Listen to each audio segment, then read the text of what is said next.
Hello drama lovers, আজ Chinese drama Little Thing Called First লাভের part 10 নিয়ে চলে এসেছি। তাহলে চলো আর বেশি দেরি না করে শুরু করা যাক। তো আগের পার্টের শেষে আমরা দেখেছিলাম মিয়াও মিয়াও ইউনিয়নের জন্য চিন্তা করছিল, তাই ও লাইট হাউসে চলে এসেছিল।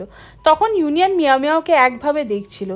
আজ আমরা দেখব ইউনিয়ন মিয়াও মিয়াওকে বসিয়ে সব কিছু শেয়ার করছে যে আজ ওর বায়োলজিক্যাল মাদারের বার্থডে, আর যাকে তুমি আমার মা মনে করছো সে অ্যাকচুয়ালি আমার আসল মা নয়, সে কাইয়ের মা। যেটা জানতে পেরে মিয়াও মিয়াও শক হয়ে যায়। ইউনিয়ন বলে, আমার নিজের মা মারা গেছে। মা মরে যাওয়ার 1 বছরের মধ্যেই আমার বাবা কাইয়ের মাকে বিয়ে করার কথা ভাবে, যেটার আগেনস্টে ছিলাম আমি আর কাই। কিন্তু একদিন যখন আমি স্কুল থেকে বাড়ি ফিরি তখন আমি নোটিস করি বাবা সবসময় একা একা থাকে এবং মন মরা হয়ে নিজের জীবন কাটাচ্ছে, যার জন্য আমি শেষে কাইয়ের মায়ের সাথে আমার বাবার বিয়েতে রাজি হয়ে যাই। এই কথাটা কাই যখন জানতে পারে তখন ও ভীষণই রেগে যায় আমার ওপর, আর এটাই হলো মেন কারণ যার জন্য আমাদের বন্ধুত্ব ভেঙে যায়। যেখানে এর আগে আমরা দুজনের বেস্ট ফ্রেন্ড ছিলাম। আমার আর কোনো কিছুর জন্য দুঃখ নেই, শুধুমাত্র একটা জিনিস ছাড়া, যে আমার বাবা এত তাড়াতাড়ি আমার মাকে কি করে ভুলে যেতে পারলো, এমন যেন আমার মা কখনো আমাদের মাঝে ছিলই না। সব কিছু জানার পর মিয়াও মিয়াও ওর চোখের জল আটকে রাখতে পারে না এবং কেঁদে ফেলে। ইউনিয়ন মিয়াও মিয়াওকে বলে, আরে তুমি কেন কাঁদছো? কাঁদা তো আমার উচিত। এরপর মিয়াও মিয়াও ইউনিয়নকে নন স্টপ সরি বলতে থাকে এবং একটু রিল্যাক্স হওয়ার জন্য উঠে দাঁড়িয়ে পড়ে, যেটা দেখে ইউনিয়ন স্মাইল করতে থাকে। নেক্সট সিনে আমরা ইউনিয়নদের বাড়ি দেখি, যেখানে ইউনিয়নের বাবা ইউনিয়নের আসার জন্য ওয়েট করছে, কারণ উনি এখনও খারাপ ফিল করছে সকালে ইউনিয়নকে সবার সামনে বকার জন্য। এরপর ইউনিয়ন যখন ওর বাড়িতে ফেরে তখন ওর বাবা ইউনিয়নকে বলে, চলো ভিতরে যাই। এরপর ওরা সবাই একসাথে ডিনারের জন্য বসে। মিস রোজ ইউনিয়নকে বলে, ইউনিয়ন তুমি প্লিজ তোমার বাবাকে ভুল বুঝো না, তোমার বাবার আজ তোমার মায়ের বার্থডের কথা মনে ছিল। কিন্তু ইউনিয়ন তেমন কিছু রিয়্যাক্ট করে না, আর ওর বাবাকে বলে, আমার সমস্ত ড্রয়িংগুলো আমার চাই যেগুলো আমার মা করেছে। যেটা শুনে ইউনিয়নের বাবাও সেগুলো দিতে রাজি হয়ে যায়। এরপর আমরা নেক্সট ডের মর্নিংয়ের সিন দেখি, যেখানে মিয়াও মিয়াও ওর ড্রয়িং ক্লাসে এসেছে। এখানে মিয়াও মিয়াও যখন ওর হোয়াইট কালারের একটা পেন্ট বার করতে পারছিল না তখন ইউনিয়ন ওকে হেল্প করে, কিন্তু পেনটা এত শক্ত ছিল যে ইউনিয়ন ওটাকে ভেঙে ফেলে, যেটা দেখে মিয়াও মিয়াও শক হয়ে যায়, কারণ কাল মিয়াও মিয়াওয়ের আর্ট এক্সাম আছে। ইউনিয়ন মিয়াও মিয়াওকে সরি বলে, আর মিয়াও মিয়াও ও ইউনিয়নকে ক্ষমা করে দেয় আর বলে ইটস ওকে। কিন্তু ইউনিয়নের ভেতর থেকে খুব খারাপ লাগছিল মিয়াও মিয়াওয়ের পেনটা ভেঙে ফেলার জন্য।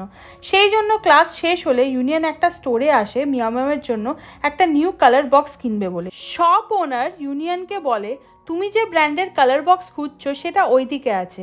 এরপর ইউনিয়ন যখন সেদিকে তাকায় ও দেখে ওখানে আগে থেকেই মিয়াও মিয়াও বসে আছে আর কালার বক্স দেখছে, যেটা খুবই এক্সপেন্সিভ হওয়ার কারণে মিয়াও মিয়াও নিতে পারে না, কারণ অলরেডি মিয়াও মিয়াওয়ের পকেট মানি শেষ হয়ে গেছে। এইদিকে ইউনিয়ন মিয়াও মিয়াওকে দেখে হাসতে শুরু করে দূর থেকে।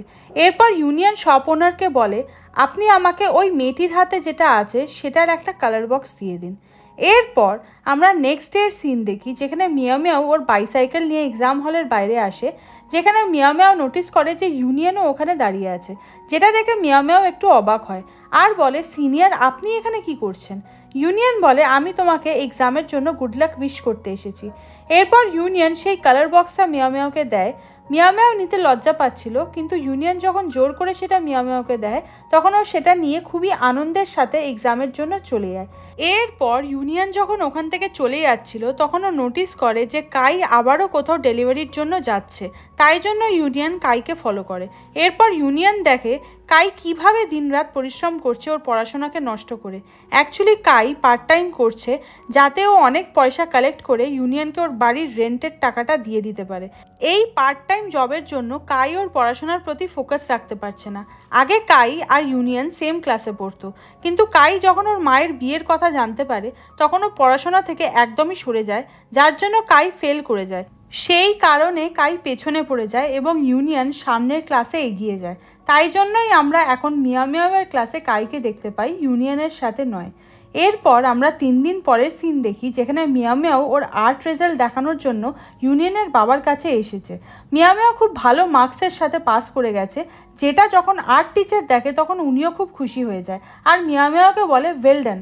এইদিকে আমরা দেখি মিয়াও মিয়াওয়ের চোখ ইউনিয়নকে খুঁজে বেড়াচ্ছে, কারণ মিয়াও মিয়াও ইউনিয়নকে ওর রেজাল্টটা দেখাতে চায়, কিন্তু মিয়াও মিয়াও ইউনিয়নকে কোথাও দেখতে পায় না। তাই রাতে বাড়ি ফিরে মিয়াও মিয়াও শিনকে সব কথা শেয়ার করে। শিন মিয়াও মিয়াওকে বলে, তুমি যদি ইউনিয়নের সাথে কথা বলতে চাও তাহলে তুমি ওকে ডিরেক্ট কল কেন করছো না? তখন মিয়াও মিয়াও শিনকে বলে, না না, এমন করাটা ঠিক হবে না। এরপর মিয়াও মিয়াও যখন একদিন বিচের ধারে ঘুরছিল তখন ও ইউনিয়নের কথাই ভাবছিল যে কি জানি সিনিয়র ইউনিয়ন কোথায় চলে গেছে, ওনার তো কোনো পাত্তাই পাওয়া যাচ্ছে না, উনি তো স্কুলও পর্যন্ত আসছে না। এরপর হঠাৎই ইউনিয়ন মিয়াও মিয়াওয়ের পাশে এসে দাঁড়ায়, যেটা দেখে মিয়াও মিয়াও শক হয়ে যায় যে সিনিয়র আপনি এখানে? ইউনিয়ন মিয়াও মিয়াওকে বলে, আমি তো জাস্ট একটু রিল্যাক্স করার জন্য এখানে এসেছি, তুমি এখানে কি করছো? মিয়াও মিয়াও বলে, আমি এখানে আমার ছোটো বোনের প্রজেক্টের জন্য এসেছি, কারণ ওর প্রজেক্টে অনেক শেলসের প্রয়োজন, যার জন্য আমি এখান থেকে সেগুলোকে কালেক্ট করব বলে এসেছি। ইউনিয়ন মিয়াও মিয়াওকে বলে, ঠিক আছে, আমিও তোমাকে হেল্প করে দিচ্ছি। এরপর ওরা দুজন একসাথে শেলস কালেক্ট করতে থাকে। এরপর কিছুক্ষণ পর যখন ওরা একটা জায়গায় বসে তখন মিয়াও মিয়াও ওর আর্ট রেজাল্টে পাস হওয়ার কথাটা ইউনিয়নকে জানায়, যেটা শুনে ইউনিয়ন অনেক খুশি হয়ে যায়। এরপর ইউনিয়ন মিয়াও মিয়াওকে জিজ্ঞাসা করে, তোমার বোন যখন তোমার বলা কোনো কাজ করতে চায় না তখন তুমি কি করো? মিয়াও মিয়াও বলে, খুবই সিম্পল, বাচ্চাদেরকে যে জিনিসটা করতে বলা হবে সেটা তারা করতে চায় না, আর যেটা করতে বারণ করা হবে সেটাই তারা করবে, তাই জন্য আমি এইভাবেই আমার কোনো কাজ করানোর হলে বোনের থেকে করিয়ে নিই। যেটা শুনে ইউনিয়ন কিছু একটা ভাবছিল, কারণ ইউনিয়ন এই সমস্ত ট্রিক্সগুলো কাইয়ের ওপর অ্যাপ্লাই করবে। এদিকে মিয়াও মিয়াও যখন সুতো দিয়ে শেল নেকলেস বানাতে যাচ্ছিল তখন হঠাৎ করে ওর ড্রেসে সুতো আটকে যায়, যার জন্য মিয়াও মিয়াও ভীষণই লজ্জায় পড়ে যাচ্ছিল। যেহেতু এখন শেষে ইউনিয়নের হেল্প না নেওয়া ছাড়া ওর কোনো উপায় নেই, তাই মিয়াও মিয়াও ইউনিয়নকে দেখিয়ে দেয়, যেটা দেখার পর ইউনিয়ন প্রথমে জোরে জোরে হাসতে থাকে। এরপর ইউনিয়ন বলে যে দাও, আমি সুতোটাকে বার করে দিচ্ছি, বাট মিয়াও মিয়াও বলে, প্লিজ সিনিয়র, আমাকে একটা ডেন্টিস্টের কাছে নিয়ে চলুন। এরপর ইউনিয়ন মিয়াও মিয়াওয়ের কথার মতো একটা ডেন্টিস্টের কাছে মিয়াও মিয়াওকে নিয়ে আসে। এখানে এসে মিয়াও মিয়াও একটা গুড নিউজ পায় যে ওকে আর এখন ব্রেস পরতে হবে না, ও চাইলে খুলে ফেলতে পারে, কারণ ওর দাঁতগুলো ঠিক হয়ে গেছে। যেটা শুনে মিয়াও মিয়াও প্রথমে একটু অবাক হয়, তারপর ভীষণ খুশি হয়ে যায়। এরপর ফাইনালি ব্রেসেস খুলে মিয়াও মিয়াও যখন বাড়ির দিকে ফিরছিল এবং শিনকে ফোন করে সব কিছু বলছিল, তখন মিয়াও মিয়াওকে এত খুশি হতে দেখে ইউনিয়নও ভীষণ খুশি হচ্ছিল। এরপর মিয়াও মিয়াও ইউনিয়নকেও থ্যাঙ্কস জানায়, কারণ ইউনিয়ন ওকে ডক্টর ক্লিনিকে নিয়ে গেছিল। ইউনিয়ন মিয়াও মিয়াওকে বলে, ইটস ওকে। এরপর ইউনিয়নের সাহায্যের জন্য মিয়াও মিয়াও ইউনিয়নকে ওর তরফ থেকে একটা আইসক্রিম কিনে খাওয়ায়, যেটা দেখে ইউনিয়ন খুব খুশি হয়ে যায়। নেক্সট সিনে ইউনিয়ন যখন রাতে ওর বাড়ি ফেরে তখন ইউনিয়নকে দেখে কাই এসে ওর রুম রেন্টের টাকা ইউনিয়নের হাতে ধরিয়ে দিয়ে রুমের ভেতরে চলে যায়। এরপর ইউনিয়ন কাইয়ের রুমের ভেতরে আসে এবং সব জিনিস ঘুরে ঘুরে দেখতে থাকে আর বলতে থাকে যে আমার এখানে কি কি রাখার দরকার আর কি কি রাখার দরকার নেই সেটা আমি এখন চেক করব। কাই বলে, মানে তুমি কি আমার রুমটাকে চেঞ্জ করতে চাইছো? ইউনিয়ন বলে, যেহেতু আমি আর্কিটেকচার মেজর চুজ করেছি তাই জন্য ভবিষ্যতে আমার এই রুমটা প্রয়োজন হবে, তাই আমি এই রুমটাকে খালি করতে চাই, তাই আমি চাই যে তুমি তাড়াতাড়ি এই রুমটা ছেড়ে দাও। যেটা শুনে কাই খুব শক হয়ে যায় আর বলে, তুমি এগুলো কি বলছো? এরপর কাই খুব রেগে গিয়ে ওর রুম থেকে চলে যাচ্ছিল, তারপরও বুঝতে পারে এটা করলে ও এখন বিপদে পড়বে, তাই ও কেন ইউনিয়নের ফায়দার জন্য এই রুমটা ছাড়তে যাবে। তাই জন্য ইউনিয়নকে ও বলে, আমি একদমই এই রুমটা ছেড়ে যাব না, কারণ তোমার বাবা বলে রেখেছে আমাকে যে এটা আমারও বাড়ি। ইউনিয়ন মনে মনে খুবই খুশি হচ্ছিল, কারণ ইউনিয়নের ট্রিকটা ওয়ার্ক করে গেছে কাইয়ের ওপর। এরপর ইউনিয়ন কাইকে বলে, ঠিক আছে, যেটা তোমার ইচ্ছা। এরপর ইউনিয়ন ওখান থেকে চলে যায়। নেক্সট সিনে আমরা সকালের সিন দেখি, যেখানে কাই যখন টিভি দেখছিল তখন ইউনিয়ন ইচ্ছা করে বারবার কাইয়ের সামনে আসছিল এবং ওর জেতা ট্রফিগুলোকে দেখিয়ে শো অফ করছিল, যেটা দেখে কাইয়ের খুব খারাপ লাগে। কাই ইউনিয়নকে বলে, তুমি এগুলো শো অফ করে কাকে দেখাচ্ছ? আমার কাছে অলরেডি অনেক ট্রফি আছে। তখন ইউনিয়ন বলে, সেগুলো তো অনেক দিন আগেকার, এখন তো তোমার কাছে নতুন কোনো ট্রফি নেই, কারণ তুমি একজন উইক স্টুডেন্ট, পড়াশোনাতে কোনো ফোকাস নেই, সারাদিন শুয়ে থাকো লেজিদের মতো, এই জন্য তুমি হাজারো চেয়ে আমাকে টক্কর দিতে পারবে না। তুমি খালি দেখো আমি কিভাবে হাই ইন ইউনিভার্সিটিতে চান্স পেয়ে যাব, কারণ আমার মার্কস খুবই ভালো আসতে চলেছে। তুমি তো স্বপ্নেও আমার লেভেল অবধি পৌঁছতে পারবে না, দেখে নিও তুমি আবারও ফেল করে যাবে। যেটা শুনে কাই ভীষণ রেগে যায় এবং উঠে বসে।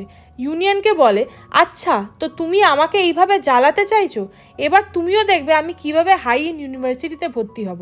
এরপর কাই গিয়ে ওর স্টাডিতে ফোকাস করতে থাকে, যেটা বাইরে থেকে ইউনিয়ন যখন দেখে খুব খুশি হয়ে যায় আর মনে মনে ভাবে অদ্ভুতভাবে মিয়াও মিয়াওয়ের বলার ট্রিক্সগুলো কাইয়ের ওপর খেটে গেল। কাই তো ছোট বাচ্চাদের থেকেও অধম বেরোলো।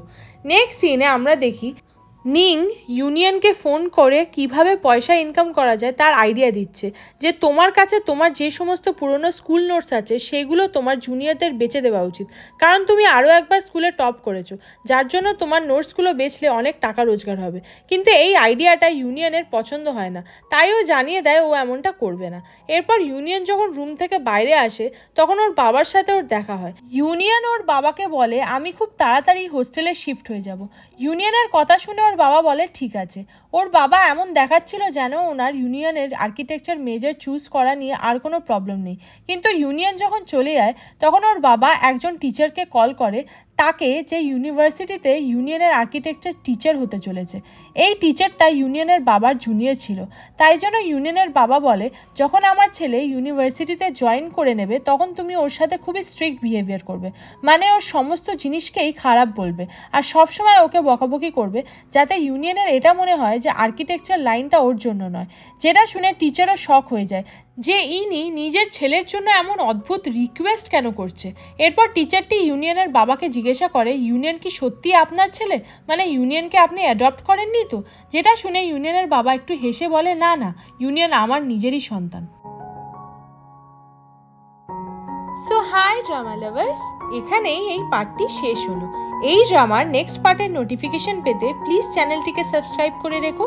তো দেখা হচ্ছে এই ড্রামার নেক্সট একটা পার্ট নিয়ে। বাই।